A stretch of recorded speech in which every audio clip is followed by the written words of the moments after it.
Good afternoon and welcome back to another episode of Authentically Divine. I'm your host, Alyssa Davis, and I just want to say I'm really excited to get this message out today, and thank you for tuning in.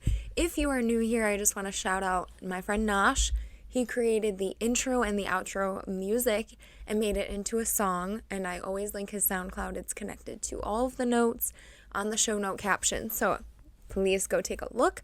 And if you are new, each week I go over a health and wellness product that I love, but this podcast is dedicated to God. This podcast is from self-help to His help meaning God. So if you are new, I just want to say thank you for joining in. And this week's product is going to be what's called the Lumebox. Now, this is a red light therapy device. I'm obsessed with it. This is what it looks like.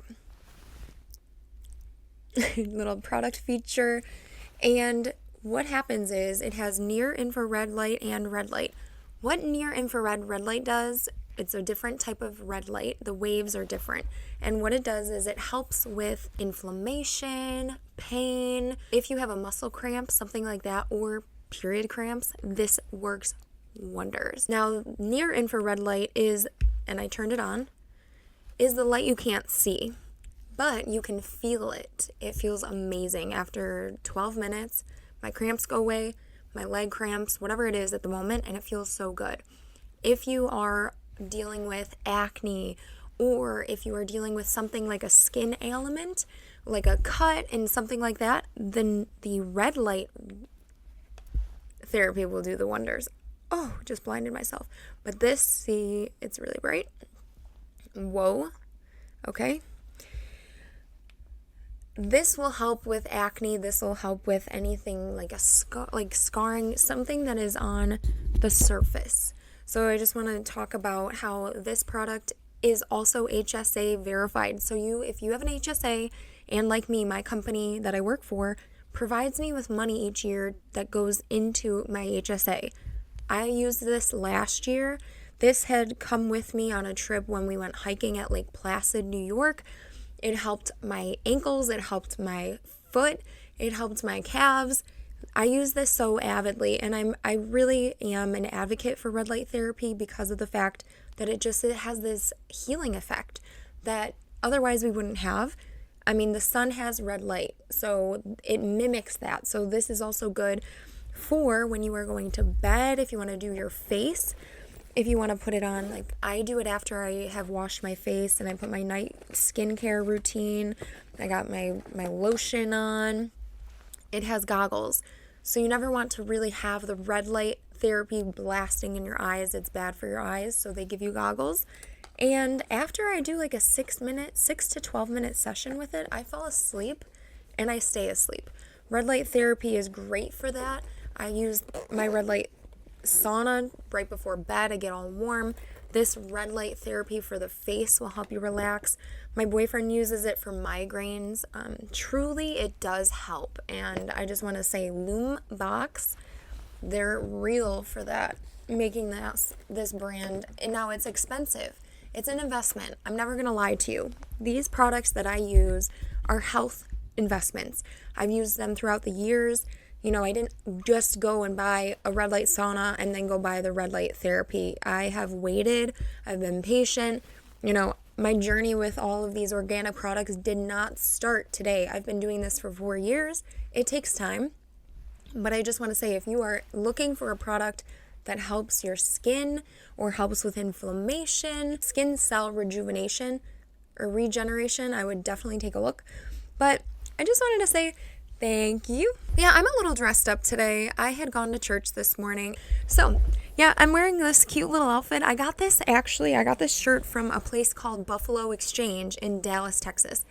Dallas fashion, honey, I love Dallas fashion. If I could live in Dallas, I would, but I'm in Buffalo. So, I took a little bit of Dallas home, and now I'm wearing it all the time. But today's message, it's a doozy. It's so cool, though. I did write some notes. Yeah, I mean, to catch up, I haven't been doing much other than really just stepping into my faith.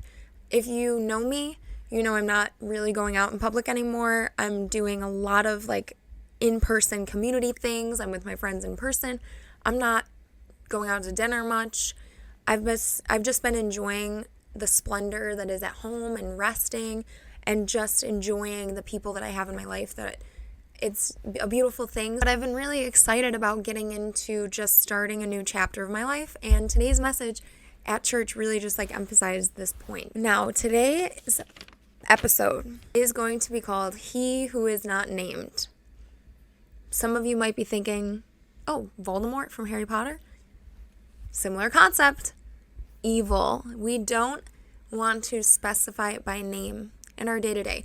And what I'm going to go into, this is just going to be a whole doozy of a message, but I'm really excited because this is something I love, and you're going to see a piece of my heart. And thank you for tuning into Authentically Divine. I'm ready to go. Are you? I wanted to just say, there's a quote floating around right now that is, Jesus loved his disciples so much that none of them even knew who had betrayed him. He loved his enemies so much that no one knew who had betrayed him. If you're unfamiliar, one of the 12 disciples, his name is Judas, he betrayed Jesus. He betrayed Jesus for 30 pieces of silver, which was money at the time. But the value of Jesus is priceless. So Judas was greedy. Judas had allowed the enemy, which is Satan, if you are unfamiliar, to enter into his heart, and he betrayed Jesus. But what it is we do not want to make mention of who the enemy is. And the reason being, Jesus literally was able to show us what real love is, and for the fact of love thy neighbor as thyself. There's a scripture. I'm going to read it. It is Matthew chapter 5, verse 44 through 48.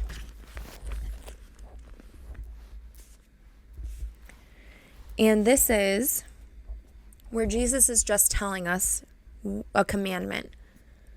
But I say unto you, love your enemies, bless them that curse you, do good to them that hate you, and pray for them which despitefully use you and persecute you. Now, I'm just going to read that one actually. Matthew chapter 5, verse 44. That is the one. But there's extra. So I want to just dive into this. But I say unto you, love your enemies, bless them that curse you, do good to them that hate you, and pray for them which despitefully use you and persecute you. Jesus gave us this insight before Judas had betrayed him. Jesus will give us a message, or God will give us a message through the word, and it will portray itself later on. Because this is true. Love your enemies, love your neighbor, love everyone as though it's yourself. Love them more than yourself, even, is what is actually in scripture. But for right now, we're focusing on this. Love your enemies. Jesus told us this before Judas betrayed him. Bless them that curse you. That's why that quote is circulating around that says that Jesus loved his enemies so much, none of the disciples even knew who it was that was betraying him, that Jesus knew was going to betray him. None of them knew, because Jesus treated everyone with love. He blessed them. He did good to them. Those that hated him, he did good to them. He prayed for them, despite what they were doing, persecuting you, hating you, doing bad and evil unto you. He prayed for them and loved them. And the world tells us, which is the enemy, the devil's playground, he roams the earth as a lion trying to devour. What the world tells us is if someone does something wrong to you, you do it back to them. Trevor and I were watching the John Gotti movie with John Travolta. And in that, he literally specifies, like, if someone comes and tries to do something to you, you don't let it go and you get them back 10 times harder. And we both were like, whoa. We both were like, what is going on right now? Like, if little kids are listening to this message, they may absorb that and come into agreement with that. But what you're going to go out in the world and hear is, if someone doesn't like you, they're going to be out there, they're going to be subtweeting you. they're going to be, subtweeting. In high school, my high school, everyone would subtweet each other. I subtweeted my parents. I talked about my parents, and I subtweeted, like, if a teacher looked at me wrong. Subtweeting was really a thing back then, where you would just go out on Facebook, you would go out on MySpace, go out on AOL, AIM, and go out on Twitter and just start bashing everybody. And I know there's still people that do that. They're called trolls nowadays, but subtweeting was the thing. You get frustrated in a second, you go and you subtweet. And it would be like these subliminal messages, but at the same time, some people thought that the shoe fit for them, so they would get offended. Either way, what happened is if you didn't like someone, you would be out there and you would be bringing attention to it. What Jesus is telling us to do is to love them so as to not even have them know that you know what's going on in their heart. Love them as though you are blind to the fact that they don't like you. Love them so much that they don't even know the discernment that you picked up on 10 years ago. You love them because that is the way. Now that's hard. When someone bashes you, the first thing you want to do is combat them with a bash back. You want to fight them. You want to give them the hard punch, the gut punch. I don't need you in my life, da-da-da-da-da. Yes, you may not need them in your life, but the call here is, again, to be higher. I like to always say, call us higher. We are to love our enemies and to bless them. Those that persecute us, we need to pray for them. And so crazy that most of this type of behavior that we have where we're getting upset about the way that someone feels about us, we are letting them win. Jesus is telling us that the way to win our Father's heart, God's heart, is to let them be and love them and treat them with respect no matter what. Let that sink in. Love them no matter what, okay? The one that flipped you off in traffic, love them. The one that's talking about you behind your back after your workout class, love them too. The one that is kicking you down when you should be getting words of encouragement from them, aka a family member, love them. Love them that persecute you. The ones that send your posts and make fun of you in group chats, love them. It's a doozy. It ain't easy. It ain't easy. And Jesus is outlining to us the reason for it. Because you have to love your enemies so much that they don't even know that you know. So it goes on to say in the book of Matthew. It's just the best. I love the book of Matthew. I encourage everyone to read the book of Matthew. It outlines everything you need to know about everything. That's just the basis. It's because Jesus is speaking directly, so that's why I love it so much. But what I'm going to say is, when I label this as he who is not named, I'm technically talking about the adversary, the enemy, the devil. He's the fallen angel that wreaks havoc on the hearts of those that are not rooted in God and understand that he is the way, the truth, the life, and that Jesus is the way, the truth, the life. So it's so funny because of the episode that I made that everything is spiritual. I was talking about, Spider-Man movies replicating spirituality and how there's evil or there's good and pure, and there's the light that is associated with God, and then the devil and the darkness and the demonic spirits. But even Harry Potter, because of he who is not named, who shall not be named, was the enemy, Lord Voldemort. Lord. Isn't that funny? Talk about spiritual. They're using Lord in a dark context. Yeah. We'll get into that one day. But food for thought. Keep that in. That's something to keep a pin in it, but think about that. Lord Voldemort, I'm just going to say Voldemort. Voldemort was never named. People were like, hush, hush. They were like, and if you hear that, you're like, you get this fear in Harry Potter where it's just that dark evil being, but people wouldn't name him. And that's what I want to carry out into this conversation is Jesus never even named Judas either. When Judas had betrayed him, even Judas in his heart was like confused. So I'm going to bring us to this conversation here. Okay, so this is the infamous scene. You've all seen the 12 disciples. They're all sitting around with Jesus before Jesus, gets crucified and comes back and he goes back up to heaven. But I just want to say Matthew 26, verse 25. The disciples are all sitting around the table. Jesus has just said that someone, but woe unto that man by whom the Son of Man is betrayed. So he tells all of the disciples, one of you is going to betray me. One of you, woe unto you. Woe means offensive. When you say woe unto you, it's like check yourself. Woe unto the man that by whom the Son of Man is betrayed. Everyone's sitting around the table. They're like, one of us is going to betray you. They were like, Jesus had just said in verse 21, verily I say unto you that one of you shall betray me. All of them had exceeding sorrow. All of the disciples in the next verse, they were exceeding sorrowful, and began every one of them to say, Lord, is it I? None of them knew.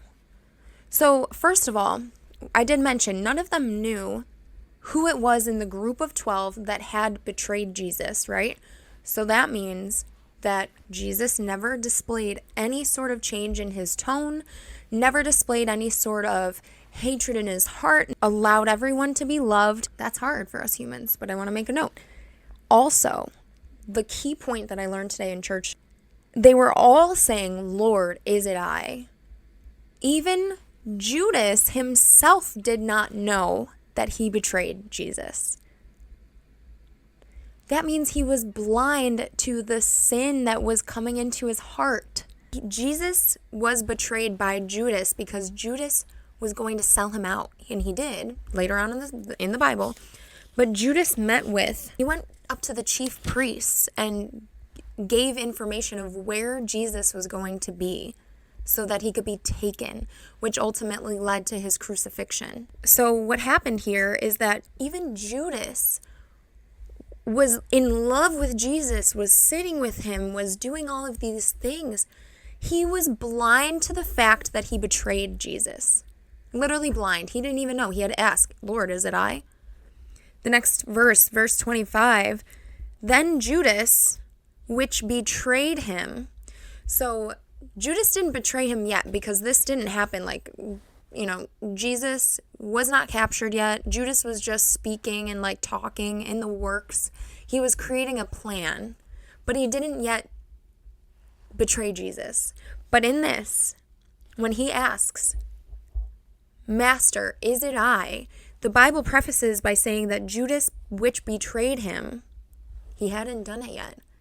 He didn't do the act. But because he was planning and doing all of these things, his heart betrayed Jesus. His heart already was away from him. And that just shows even before Judas speaks, when it says, then Judas, which betrayed him, Judas did not do the act yet, but Judas was planning it. Therefore, he did betray Jesus. And what this main message is, when you have hate or hurt or sorrow or jealousy, something that is driving you away from focusing on loving thy neighbor as thyself, loving your enemies, and blessing those that curse you and persecute you, and praying for those that persecute you, your focus is no longer on Jesus, and you are not emulating what Jesus has wanted for us as human beings. Therefore, you're looking the other way, and Judas, the example in the Bible, had betrayed him. His heart betrayed him before his actions took place. And we know that. You're not just cutting off a family member out of the blue. They hurt you, and you are resonating, and that root inside of you is growing, and it's going into your heart deeper and deeper and deeper. That feeling that you first had when they hurt you, where you felt offended by something that they said, now it's taken root, and your heart starts to harden, and now you cut the person off, or now you go and badmouth them, or now you go out and write them on Facebook, or these are just like minute scales, but some people get physical with family members or friends or whatever it may be. Then you are changing and doing these actionable things. But what the Bible is showing us here is that it first happens inside your heart. It first happens inside your mind. And what it is that's just the evidence of the fruit that you bear. If your heart is good, you don't betray Jesus. You follow Jesus. You pray for your neighbor. You pray for your friend that said something so offensive. You are loving them no matter what. But if you have this root that has started because of some sort of offense or some sort of hurt, then your heart already betrayed Jesus because you're going against what he wants for us. That message was crazy. It was crazy in church. Like, everyone was like, whoa. And I was like, that's a word. Like, I was getting into it, right? Like, I felt that. That was crazy. Because in a verse that is 2 lines, you would never think, if you're just reading it for like face value, you're not going to catch these things. And even I didn't catch it. So that's why I emphasize that it's really great to have a pastor or preacher go into the details about the verse so that you can comprehend a little bit better. There's another point here that Jesus had shown us by the word, which is him, but it says master. Judas said, master, is it I? And my pastor mentioned to us that Judas never once called Jesus Lord. He always called him master. The enemy will not refer to Jesus as Lord because the enemy is out to take us against Jesus. So he just calls him master. He's just like, I'm not even like glorifying you. You are not Lord. You are not God.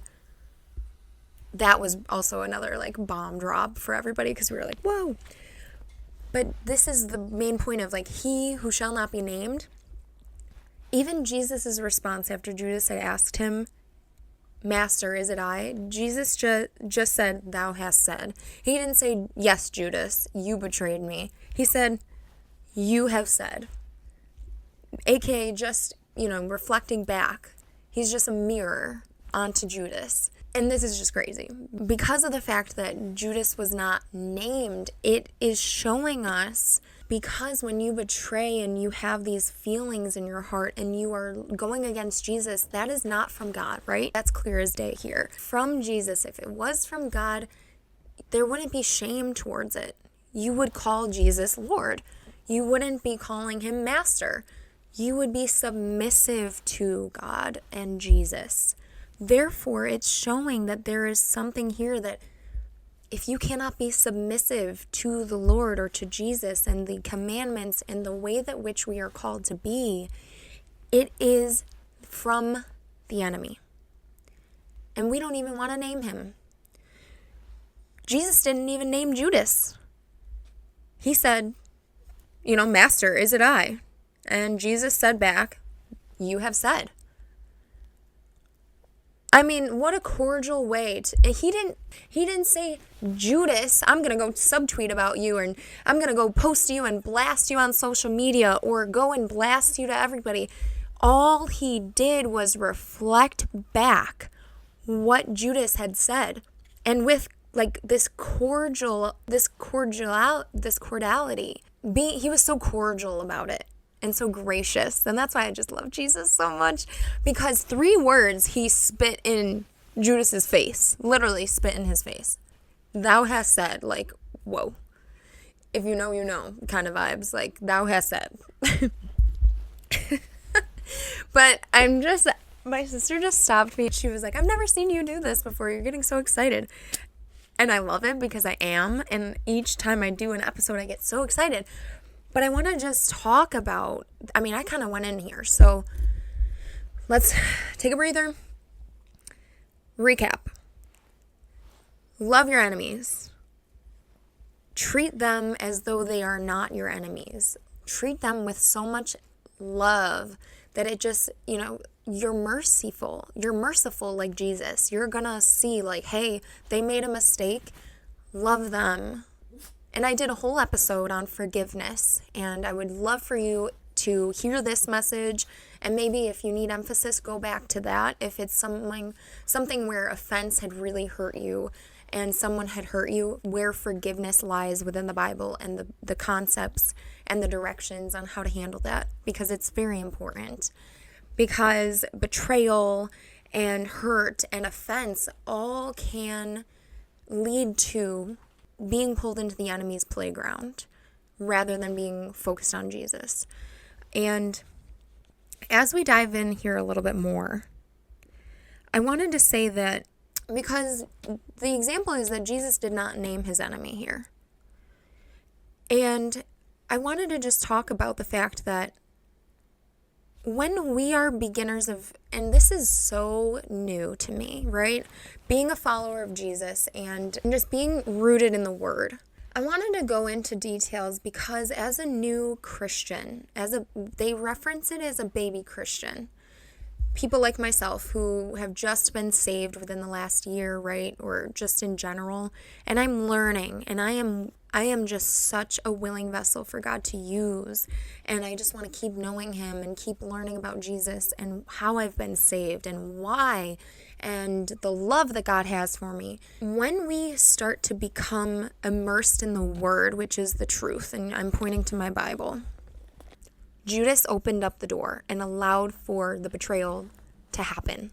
It didn't start with the love that came from Jesus. It started with his heart changing, his heart posture, not being happy with something like greed. We know that he handled money in the Bible. He was the one that handled money. So a lot of the time, greed and pride and ego, that is the doorway to betray Jesus. When you feel awful, you give it to God. You don't allow the enemy to shame you and be like, you can never be forgiven. You are awful. These things are just a play to see if you allow for that to seep into your heart the way that Judas did. That is the open door. And it starts so small. And it could just be a thought. It could have been, Judas could have had these thoughts of, they want you to handle the money, but they don't want you to spend it. They don't want to be rich. Or they're wasting money just walking around when you could invest. Judas could have entertained that thought that came from the enemy, and then it started from there, progressively started from there. I just love God and Jesus. Oh my gosh. I love it. This is the Word, and the Word is a word. This is like bomb drop, mic drop. These are truth bombs, left and right. Read the Bible. I really encourage you, if you say that your faith is rooted in you going to church, I promise you that this is going to be collecting dust for absolutely no reason. You cannot let the Bible collect dust. You cannot let the Bible collect dust, because you know what else collects dust? Your mind. You are no longer understanding the depth of your life, the pricelessness that you have, the cost of your life, because Jesus died on the cross for you. This is lively. This is alive. Did you see the message that I gave today? I was so excited, and that's what it's about. This is life. This is the truth. The way, the truth, the life is all residing inside of this Bible. Keep your eyes focused on Jesus. But what a profound message that when you start this journey, when you are persecuted, when you are made fun of, when you get these times where people betray you and they hurt you, remember, love them. Love your enemies. Bless them that hurt you. Bless them that persecute you. Bless those that curse you. Pray for those that persecute you. When you operate out of love, a betrayal or a thought, an attack from the enemy, it all goes into that window. It doesn't take your focus away from Jesus and what your purpose is here on earth. Whew. I pray over this Authentically Divine podcast, the listeners. You guys, I have hope that it's instrumental to my passion here. it's the reason why I'm doing this, is I know that someone will hear that and get so on fire for the Lord, because I'm getting more on fire for the Lord and I'm just speaking it out loud. And this is always a good reminder. These things that I'm saying to you about what I'm learning, like I said, I'm enacting them throughout my day-to-day, but it's always a good reminder because it never stops. We are human. We're going to be tried and tempted and tried to bring back to our past selves. And God brought us Jesus to renew us and to create us into a whole new person. So therefore, if we focus on the future and look towards the light, look towards heaven, look eternally to what God has given us, we don't have to be looking in the dark. We don't even have to pay mind because it has nothing on us. It literally has no value. It will only just pull us back down. And that starts with a thought. Don't let those thoughts take root. Don't even let them come through with acknowledgement. Acknowledge Jesus. And you know what? If a thought comes in that makes you uncomfortable, pray. Keep praying. Keep focusing. Lord, I just want to pray over you guys. And I just want to say thank you so much, Father, for blessing this podcast, for blessing my listeners. I just want to bless everyone that had listened to this message. And I pray that everything that I had said because of you has been rooted in fertile soil, Lord. Listeners that I do have start to just focus and turn towards you, Jesus, and that they are no longer going to be stuck in the storm and seeing the storm, and that's it. I just pray that they are able to see the entire love and the light that you have fully encompassed them into, and they stay focused. And in Jesus' mighty name I pray. Amen. Thank you so much, everyone. I hope you have a great week, and thank you again for being a valued listener. This is Authentically Divine, and over and out. Have a great rest of your day, and if you enjoyed this message, pick up the Word of God, because it's just so beautiful. And I just love you, and I want to just pray over you again. I'll be thinking and praying over my listeners. But thank you so much, and I hope you have a great rest of your day, guys. Thank you.